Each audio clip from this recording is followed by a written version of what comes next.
While I was on vacation, my mom sold my house to pay off my sister's $213,000 debts when I came.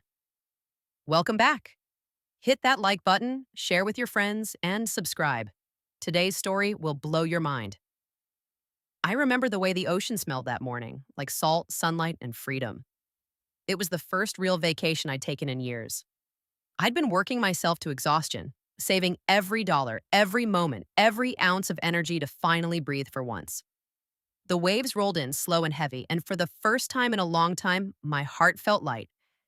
I didn't know that while I stood there staring at the horizon, my entire life back home was being rewritten. The house I had worked half my life to buy, every late shift, every skipped night out, every extra hour I'd begged from my boss, it wasn't just a place to me, it was proof. Proof that I had clawed my way out of debt, out of instability, out of the chaos my family had always seemed to swim in. Proof that I could build something of my own. It was the one thing that was mine, and I left it in my mother's hands for 2 weeks. 2 weeks. She'd insisted. She told me, "Go, you deserve it. I'll watch the place, water the plants, keep things running." She said it with that soft motherly smile that had a lifetime of guilt hidden behind it. I believed her because I wanted to. Because I wanted to believe that after all the fights, all the manipulation, all the years of covering for my sister, maybe my mom finally meant it this time when she said, "I'm proud of you." I still remember the night before I left. My sister Emily came by unexpectedly. She looked like she hadn't slept in days. Her eyes were hollow, her hands trembling as she fumbled with a cigarette in the driveway. She'd quit smoking years ago, or so she said. I asked what was wrong, but she just smiled. That crooked, nervous smile she always had when she was hiding something. "You're lucky," she said. "You always land on your feet." Then she hugged me tightly, too tightly, and whispered, "Don't worry about anything while you're gone, okay?" I didn't think much of it at the time. The flight was peaceful, the island quiet. The sun felt like warmth I'd forgotten existed. For the first time, I didn't check my phone for days. I thought I was healing. I thought I was learning how to rest, but something inside me, some buried intuition, kept tugging, whispering that something wasn't right. Every time I closed my eyes at night, I'd dream of the house. Sometimes I'd see the front door swinging open in the wind. Sometimes I'd hear voices in the living room, voices that didn't belong there. On the ninth day, I finally decided to call home. No one answered. I tried again. Nothing. My mother usually picked up by the second ring. When she didn't, I called my sister. Straight to voicemail. I told myself it was fine, that maybe they were out, maybe the line was bad. But the feeling in my gut wouldn't go away. I couldn't shake it. The sense that something irreversible had already happened. When I finally landed back home, it was late afternoon. The air felt heavy. I called for a taxi, tired but eager to return to my own bed. The driver was quiet, the ride long. I remember watching the streets blur by until I saw the corner where my house should have been visible. I blinked. At first, I thought we'd taken the wrong turn. The gate was gone. The porch light was missing. And then, when we stopped, I saw it. My mailbox replaced, my front yard stripped bare, the number on the curb freshly painted, but not mine. I stood there, luggage in hand, staring at the house that looked almost like mine, but wasn't. My heart started pounding as I realized it wasn't a renovation. It was someone else's car in the driveway, someone else's curtains in the windows, someone else's life inside my house. I dropped my bag and walked up, disbelief making my steps slow and unsteady. The front door opened before I could knock. A man I'd never seen before stood there, confused. "Can I help you?" he asked. "Yeah," I said, trying to smile, though my voice was shaking. I live here. I think there's been some kind of mistake." He frowned, glancing over my shoulder at the cab still idling on the street. "You must be mistaken. We bought this place 3 days ago." The words hit me like ice water. "Bought?" I repeated. He nodded. "From the previous owner. Everything went through fine. We have all the paperwork." For a moment, I couldn't speak. My mouth was dry. My heart felt like it was collapsing inside my chest. I stumbled back, shaking my head.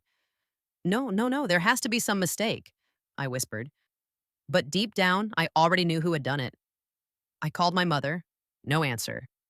I called again. Nothing. I must have dialed her a dozen times before she finally picked up. Her voice was calm. Too calm.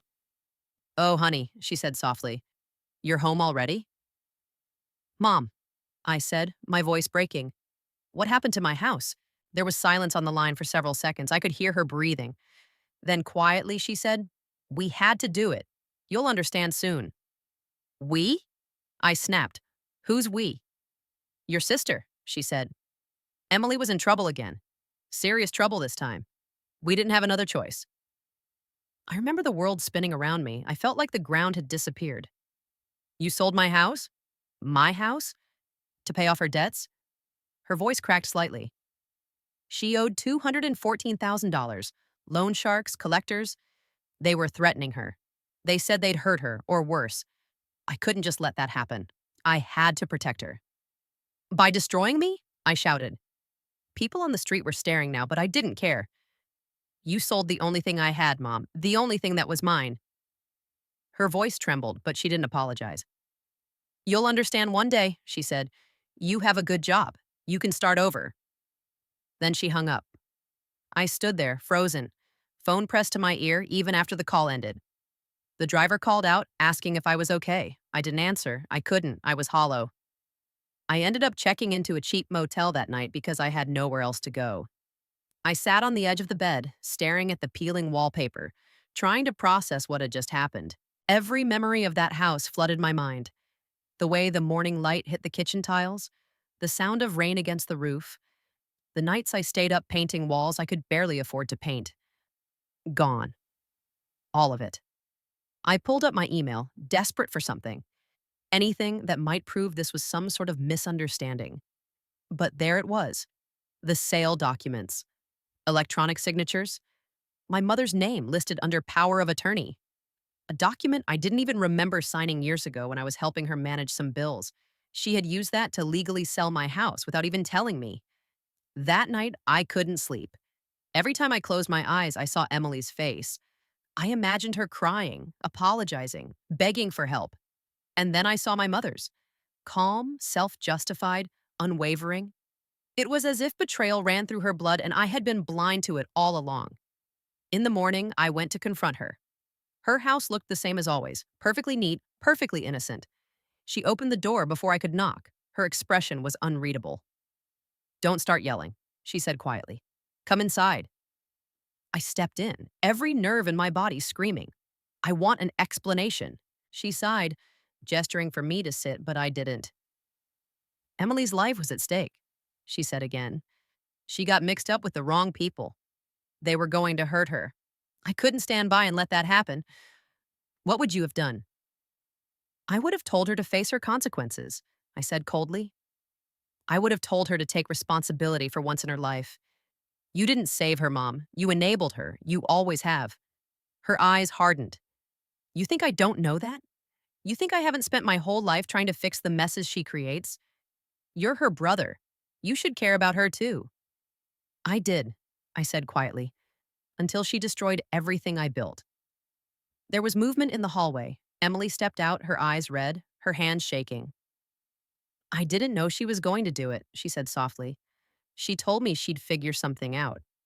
I didn't think she meant your house." I stared at her, searching her face for honesty. "You knew," I said finally. "You might not have stopped her, but you knew."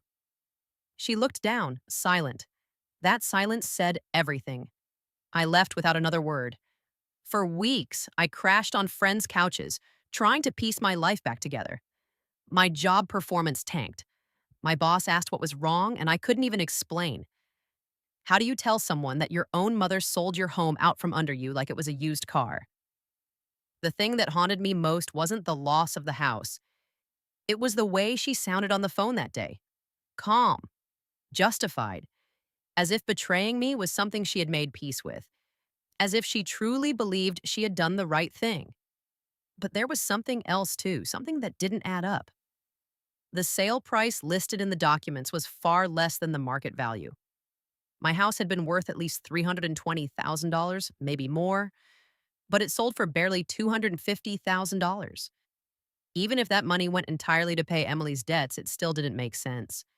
There was a missing gap, around $60 or $70,000, and my mother had never mentioned where it went. That thought began to fester in my mind, growing darker each day. What if this wasn't just a desperate act? What if it was planned? What if they had both known exactly what they were doing? A week later, I got my answer. I received a letter from the bank addressed to my mother. It had been sent to my old address and redirected to me by mistake. Inside was a statement showing a deposit made to a joint account, my mother's and my sister's names side by side. The amount was 60 or sat $500. The date matched the day my house was sold. That was when something inside me broke, not just emotionally, but morally, because I realized they hadn't just betrayed me, they had profited from it. My own mother had sold my house below value, pocketed the difference, and used me as the scapegoat for her daughter's sins. And that was the moment the story truly began to change. I didn't sleep that night. I just sat there on the edge of that rented room's bed, the letter in my hands, the numbers burned into my mind. $67,500, my mother and my sister, together. My name nowhere in sight. I read that statement so many times the paper started to tear at the folds. Every hour that passed made it clearer. This wasn't an act of desperation, it was a plan. Maybe born out of fear, maybe greed, maybe both, but a plan all the same. By dawn, I was calm, not angry, not broken, just calm in a way that scared even me. The kind of calm that comes when you've lost everything and the only thing left is purpose. I called her again that morning. She didn't answer. I left a message, my voice slow and deliberate. Mom, I found the letter. I know about the deposit. I'm coming by later. You'll want to be honest with me this time. When I arrived at her house, she was sitting on the porch with a cup of coffee, as if nothing had happened. The sun hit her face gently, and for a moment, I almost saw the mother I used to love. The one who'd tuck me in, the one who cried when I got my first job, the one who said she wanted me to have everything she never did. But then she looked at me, and I saw it, the faint flicker of guilt behind her eyes. You shouldn't have come, she said quietly. I shouldn't have to, I replied. She sighed, rubbing her temples. I know what you found. And before you start, I want you to understand that I didn't keep that money for me. I used it to make things right for Emily. There were still people after her even after we paid the main debt. People, I repeated. Or your own debts too. Her head snapped up. You think I'd steal from you? I didn't answer. The silence stretched long between us, broken only by the sound of a car passing in the distance. Then she said, You wouldn't understand, not until you're a parent. Sometimes you have to make choices that hurt one child to save another. I laughed bitterly. Then maybe you should have chosen the one who didn't lie, steal, and ruin everything she touches. Her jaw tightened. Watch your tone. But I didn't stop. You didn't save her, Mom. You just delayed the inevitable, and you destroyed me to do it. Her voice broke slightly. You think this was easy for me? I haven't slept in weeks. You think I wanted to sell your house? I had to choose between my daughters.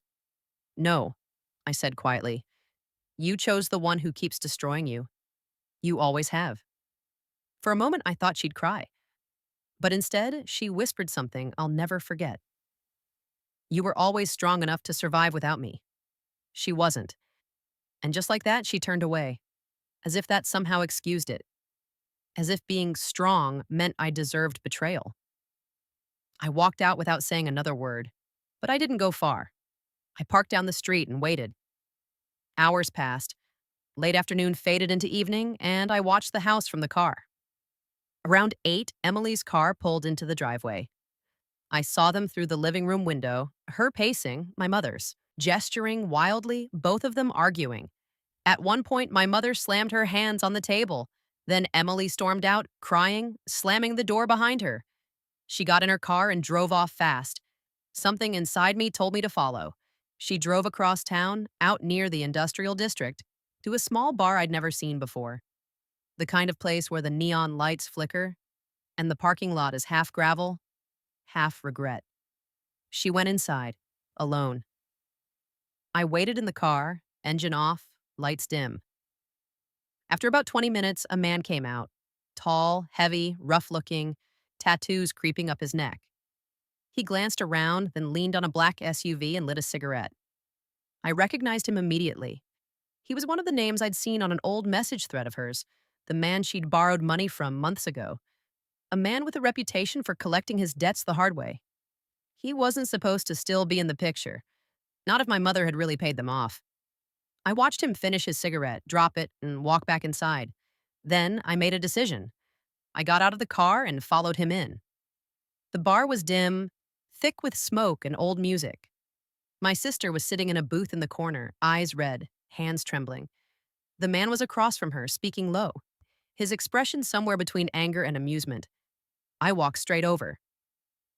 "Emily," I said. Her eyes widened. "What are you doing here?" "I could ask you the same thing."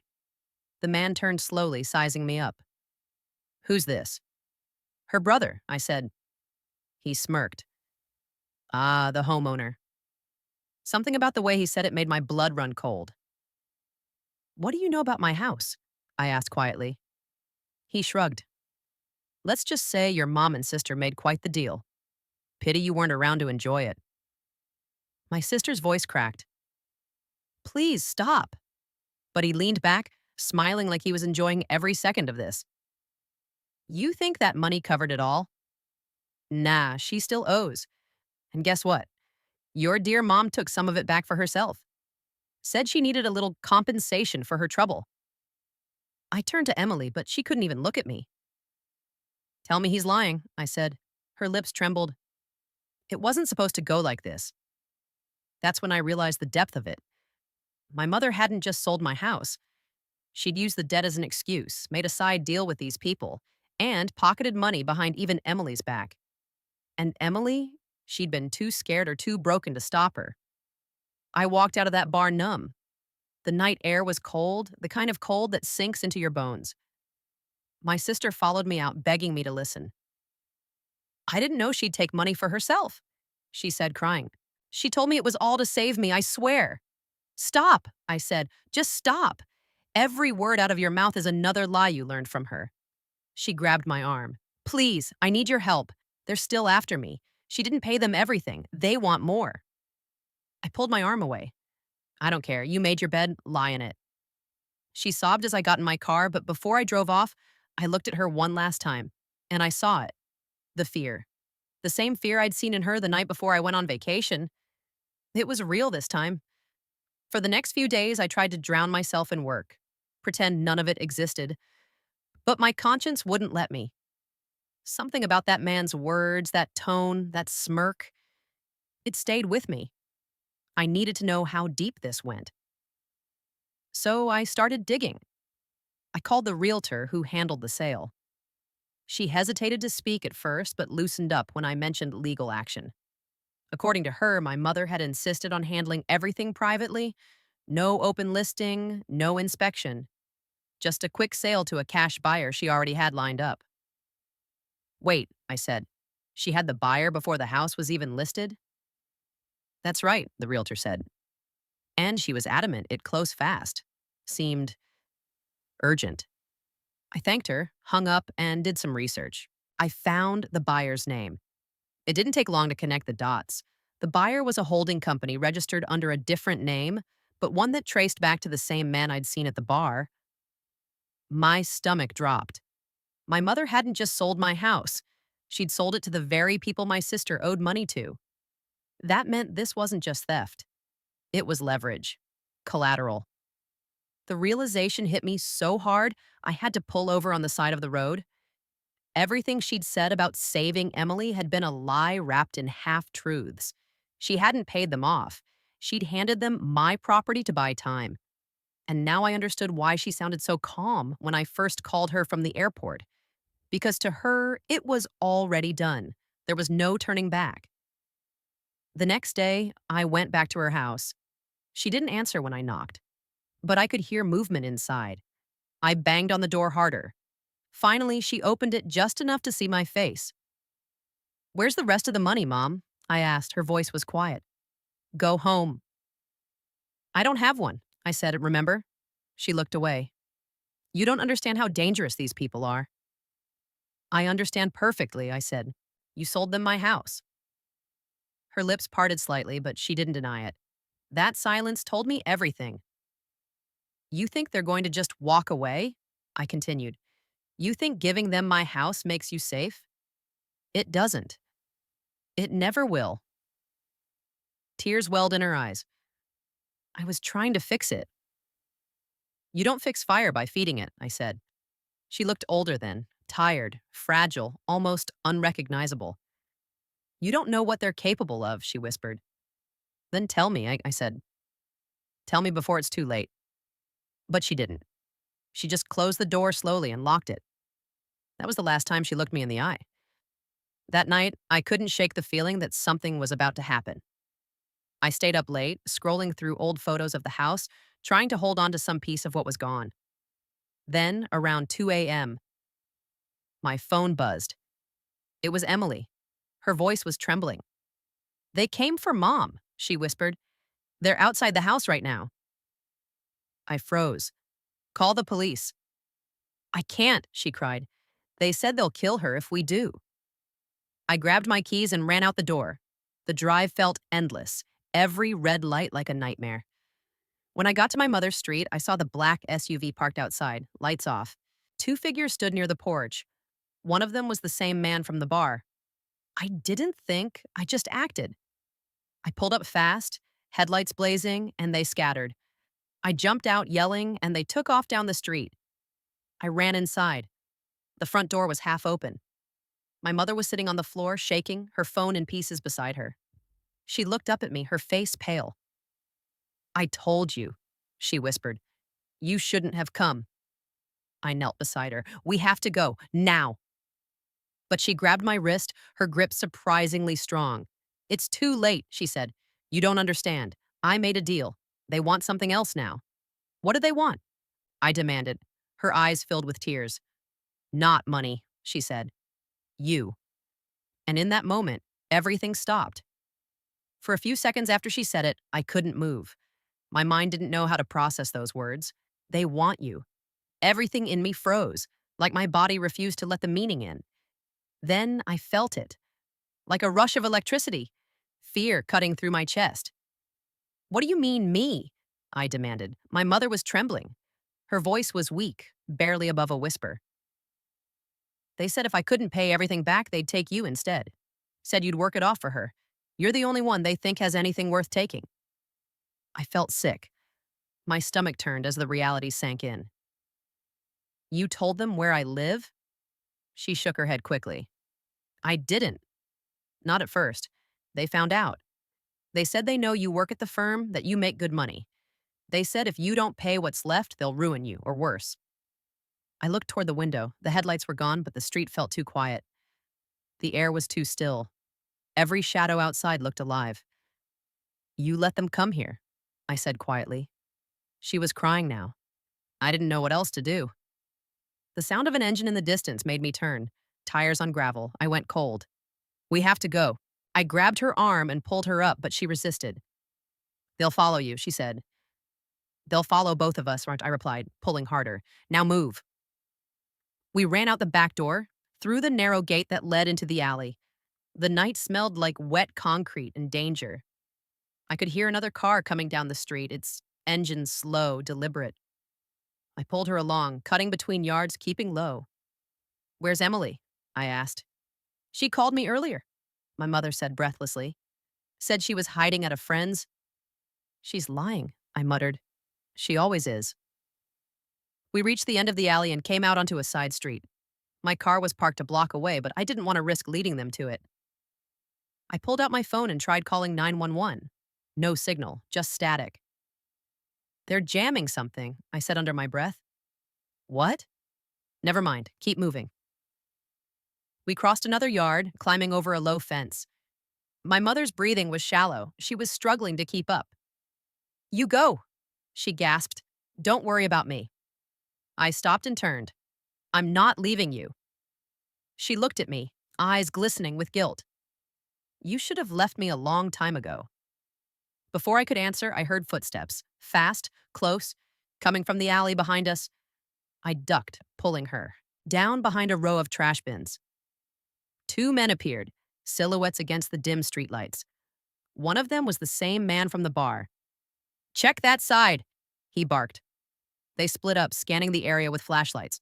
The beam sliced through the darkness, sweeping across the fences. My mother's hand clutched my sleeve, trembling. I could feel her pulse racing through her fingers. When the light got too close, I threw a small stone across the street. It hit a metal can with a sharp clang. The men turned instantly. Over there! As they moved toward the noise, I pulled my mother up and ran. We darted between houses, down another narrow lane. The sound of shouting followed us, then footsteps pounding behind. We reached a small park, a wide open space with nowhere to hide. Streetlights buzzed faintly overhead. I scanned the area, spotted a maintenance shed near the edge of the park, and pulled her toward it. The door was locked. I kicked it. Once, twice. The latch snapped. We slipped inside just as headlights swept across the grass. Inside it was dark and smelled of oil and metal. Lawn equipment, rakes, fuel cans. I shut the door quietly and leaned against it, trying to catch my breath. My heart was slamming in my chest. My mother sank to the floor, whispering prayers under her breath. For a minute, we just listened. The sound of engines idled nearby. Doors opened. Voices. She's here somewhere, one of them said. The boss said don't hurt her yet. He wants the boy. The boy? Me. I swallowed hard. The sound of their footsteps faded, but I knew they weren't far. I turned to my mother. You need to tell me everything, right now. Her eyes darted up to mine, wide and filled with terror. I told you, they just want the money. No, I said firmly. That's not all. There's more. What are they really after? She hesitated, shaking her head. I can't. Mom, I hissed. If you don't tell me, we're both dead. Her voice broke. It's not just about the debt. Your sister got involved in something she shouldn't have. Money laundering. She used your name on some documents. They think you're part of it. For a second, everything inside me went silent. She forged my name? She nodded slowly. She needed someone with a clean record. She said she'd fix it before anyone noticed, but then it spiraled. They found out you were the one with assets. The house, your job. They thought you could pay it back. I felt my knees weaken. And you helped her. Tears streamed down her face. I thought I was helping you both. I thought I could make it disappear. Outside, a door slammed. A voice shouted, Found the car. She's close. I looked around the shed, desperate for something, anything to use. My eyes landed on a metal fuel can and a crowbar leaning against the wall. I grabbed both. We're not waiting for them to find us, I said. My mother stared at the crowbar in my hand. What are you going to do? Whatever I have to. We slipped out the back of the shed, crouching low. The park stretched out before us, open and exposed. I could see the black SUV parked at the far edge, headlights cutting through the trees. One man stood near it, smoking. I motioned for my mother to stay behind a tree while I moved closer. The grass was wet, soft under my feet. The crowbar felt heavy, solid. I crept up behind a row of bushes, close enough to hear the man humming quietly to himself. When he turned, I moved. Fast, the crowbar swung, connecting with the side of the SUV, shattering the mirror. He jumped, cursing, dropping his cigarette. Who's there? He barked, drawing a gun. Before he could aim, I hurled the fuel can at his feet. It burst open, splashing gasoline across the ground. The smell was overwhelming. I grabbed the lighter from his pocket when I rushed him and kicked it toward the puddle. Flame erupted instantly, roaring up the side of the SUV. He screamed and stumbled back as fire spread fast, engulfing the front seat. The other men came running from across the park, shouting. I turned and ran, grabbing my mother's hand again. We darted across the field as the SUV exploded behind us, the blast lighting up the night like daylight. Heat hit my back, knocking me forward. Alarms went off in nearby houses. Dogs barked. Somewhere, sirens started wailing. We reached the street and ran until my lungs burned. When we finally stopped, we were several blocks away, both gasping for air. My mother leaned against a fence, shaking uncontrollably. You just made it worse, she whispered. They'll never stop now. I stared down the street, watching the flames flicker in the distance. Then we don't stop either. I called an old friend from work, Mark, a quiet guy who owed me a favor. He didn't ask questions, just gave us an address. A warehouse on the edge of town, empty at night. We drove there in silence, using back streets, headlights off. When we got there, the place was cold and dark, filled with the echo of dripping water. I parked behind the building, out of sight. Mark met us inside.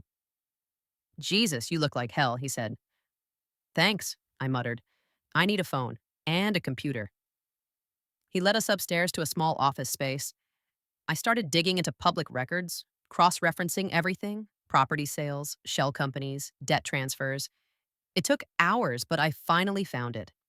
The company that bought my house wasn't just owned by that man, it was part of a larger network. Money laundering fronts stretching across states. And right in the middle of it all was a name I hadn't expected to see. Emily's old boyfriend. The one she'd claimed disappeared years ago. He was still very much alive and running part of the operation. I leaned back, my head spinning. She's been lying since the start, I said quietly. She wasn't a victim, she was part of it. My mother's face went pale. No, she wouldn't. She did, I said flatly. And you sold my house to cover for her crimes. Before she could answer, we heard the sound of tires screeching outside. Lights flashed through the windows. My heart stopped. Mark cursed under his breath. They found you. I grabbed the crowbar again. My mother moved toward the back exit, but the door burst open before she reached it. Two men stormed in, guns raised. Stay where you are, one shouted. I moved without thinking. The first one came at me and I swung the crowbar, catching him across the arm. The gun fired, shattering a glass panel. My ears rang. I ducked behind a desk as another shot hit the wall inches from my head. Mark dove behind a filing cabinet, shouting, "Out the side door!" I grabbed my mother and bolted toward the stairs. Bullets hit the walls as we ran. We burst through a side door and out into the alley. Rain had started falling, washing the air with the smell of smoke and metal. A black SUV blocked the exit. The driver's door opened. It was him, the man from the bar. He smiled when he saw me. You're a hard man to catch. I raised the crowbar, but he just laughed. You don't get it, do you? This was never about the money. Then what? I shouted. He took a step closer, rain glistening on his face. Your sister took something from us. A drive. Data. Names. Accounts. The kind of information people die for. She hid it in your house. We know it's not there anymore. So tell me, where is it? My mind raced. The house. The documents. The office. The safe. I hadn't checked any of it before leaving for vacation. Could Emily have hidden something there without me knowing? I don't know, I said. He tilted his head. Wrong answer. He raised his gun, and that was the moment everything blurred. I shoved my mother behind me as he fired. The bullet grazed my shoulder, hot pain tearing through my arm. I charged him, adrenaline drowning everything else. The crowbar connected with his wrist, sending the gun flying. We struggled in the rain, slipping, slamming into the side of the SUV. His elbow caught my jaw. Stars exploded in my vision.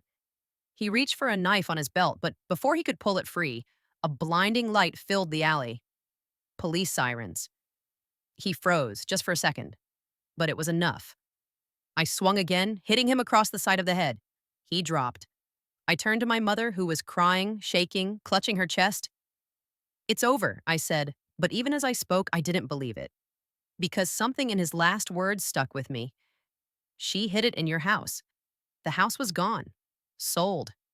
But if he was right, then somewhere out there the truth was still waiting, and it was worth killing for.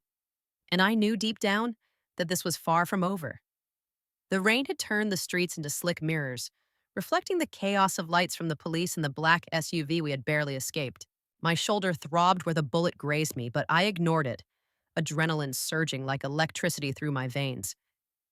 Every instinct screamed that we weren't safe yet, that the man from the bar and the network behind him weren't finished. I knew one thing with certainty. They wanted what my sister had stolen, hidden in my house, and I had to find it before they came back. I grabbed my mother's arm, pulling her through the alleys toward my car, parked 2 blocks away. Her breathing was uneven, sobs rattling through her chest. I didn't have time to comfort her, not now.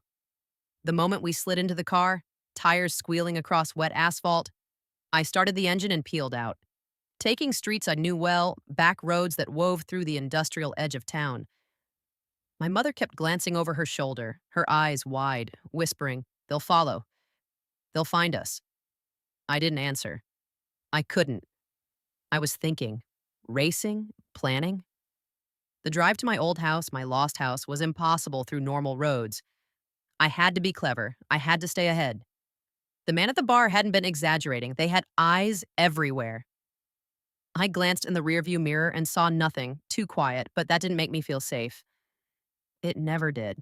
When we reached the street where my house had been, I stopped the car behind a thick stand of trees and looked through the branches. The house was gone. Physically, yes, but I remembered every inch of it. Every creaking floorboard, every shadowed corner, every cabinet where Emily might have hidden the drive. Somewhere in the structure, or what remained of it, lay the proof of everything: the transactions, the accounts, the shell companies, everything my mother and sister had manipulated. "I have to go inside," I said quietly, eyes fixed on the empty lot. My mother grabbed my arm. "No, they'll kill you. They're already out there looking for me. I have no choice," I said. I left the car running, grabbed a flashlight from the glove compartment, and ran across the wet grass to the foundation slab where my house had stood. The ground was slippery. I slipped once, hitting my hand on a jagged piece of concrete. Blood mixed with rain as I pulled myself up and continued, scanning the debris. I was looking for anything that could lead me to the hidden drive, the safe my sister had accessed countless times, the loose floorboard I had repaired years ago, the faint scratch marks in the corner of the laundry room. I lifted a broken panel, then another. My heart sank as I realized some of it had been cleared. Someone had been here after we left. But then, under a pile of wet insulation and old carpet scraps, my flashlight glinted off something metallic. A small black drive, still intact. I grabbed it, clutching it like it was a lifeline. Then I heard the sound of tires on gravel again. Closer this time. Not one vehicle, but 3. They were coming for me. My pulse spiked. I knew there wasn't time to escape normally. I had to create chaos, distraction, anything. I looked around and spotted an old propane tank near the back fence. A dangerous idea sparked in my mind. I grabbed it, tossing it toward the alley where the SUV had been parked last time. When it hit the ground, I struck a match I had in my pocket and tossed it near the leak. A massive explosion erupted, sending flames into the sky and thick black smoke over the lot. The sound was deafening. I dove to the side as debris and fire roared up, obscuring vision and blinding anyone approaching. From the smoke, I heard shouting, gunfire. I didn't wait. I grabbed the drive and ran toward the back edge of the property, sprinting into a narrow path between 2 warehouses. Bullets whizzed past me, tearing into metal and concrete. My mother's cries echoed behind me. I risked a glance. She was sprinting too, shoving herself low to avoid the hail of gunfire. I had to get the drive somewhere safe, somewhere where it couldn't be traced back to my family or them, somewhere where I could finally confront Emily and my mother with the truth. We burst out into the street, soaked, bruised, bleeding from small cuts where debris had caught us. The SUVs screeched into view. I ran into the industrial park, ducking behind stacks of crates and shipping containers. The men followed, guns raised. One of them yelled, "Stop! Don't make this harder!" I ducked behind a container and whispered to my mother, "Go left, don't stop, just run." She nodded, tears streaming down her face, and vanished into the shadows. I stayed behind, preparing for what I knew was inevitable. One of them appeared at the corner, pistol drawn. I waited until he got close, then grabbed a rusted chain from the ground and swung it with everything I had. It wrapped around his legs, sending him crashing into a stack of crates. The other fired, missing by inches. I sprinted past, using crates for cover, bullets pinging off metal. The drive burned in my pocket like it was alive, urging me forward. I rounded a corner and saw Mark waiting, car idling in a shadowed alley. "Get in!" he shouted. I dove inside, slamming the door just as the SUV skidded around the corner, guns blazing. Mark floored it. tires screamed on wet asphalt as we tore through side streets. Behind us, headlights flickered, and the roar of engines followed. I looked down at the drive in my hand, realizing everything was about to come to a head. Emily had hidden something critical in my house. My mother had sold it for her own reasons. And now these people, criminals, manipulators, predators, were all chasing me. But I wasn't going to let them win, not this time. We reached an abandoned warehouse on the edge of town. I could hear footsteps approaching from the rear entrance. Mark opened the heavy steel doors and we ran inside, slamming them shut behind us. Rain poured outside, masking the sound of our breathing. I pulled the drive from my pocket, examining it in the dim light. There were no labels, no markings. But I knew this was the key. Every email, every transaction, every bank account that tied my sister, my mother, and these men together. This drive was more than proof. It was leverage. And then I heard her voice. DeWood. I froze. From the shadows, Emily stepped out. Wet, exhausted, but smirking. I knew you'd come after it. I always knew you'd be the one to find me. You? I said. You orchestrated all of this? She shrugged, unconcerned. I didn't ask Mom to sell your house. That was, well, a bonus. But yes, this is mine. I've been careful. Every move we made, they all went through me. And now you have the drive. I gritted my teeth. And the debt, the threats, my house, all part of the plan, she said smoothly. You think I wanted to live in that place forever? No, I needed a distraction. And you've been perfect. I stepped closer, heart hammering. Why, Emily? Why betray everyone like this? Her eyes glinted. Because I'm smarter. Because I've been underestimated my whole life. Because I knew no one would stop me, except maybe you. And that's when I realized something chilling. My mother hadn't just betrayed me for Emily's sake. She had protected Emily because she feared her. Because she always had. The warehouse door burst open. The men were inside, guns drawn. Give us the drive, the first one barked. Emily smirked. Not so fast. She turned, pulling a second drive from her pocket, identical to the one I held. You think this one matters? This one's a decoy. The real data? Safe. Safe with me. Safe where even your mother can't reach it. My blood ran cold. You set all of us up from the start? She nodded. Everything. You were my unwitting pawn. And now, she tossed the decoy to the men. Their excitement blinded them for a split second. I took that split second and swung the drive in my hand, smashing a row of glass containers near the wall. Sparks flew. Smoke filled the room. Chaos erupted. I grabbed my mother's arm, pulling her toward a back exit while Emily and the criminals were distracted. Bullets shattered glass around us. Fire alarms screamed. We ran through the smoke, down the fire escape, out into the pouring rain. We didn't stop until we reached the car. Mark was gone, probably creating his own diversion. We drove off into the night, soaked, bleeding, trembling. My mother kept whispering, She's your sister. How could she? I didn't answer. I couldn't.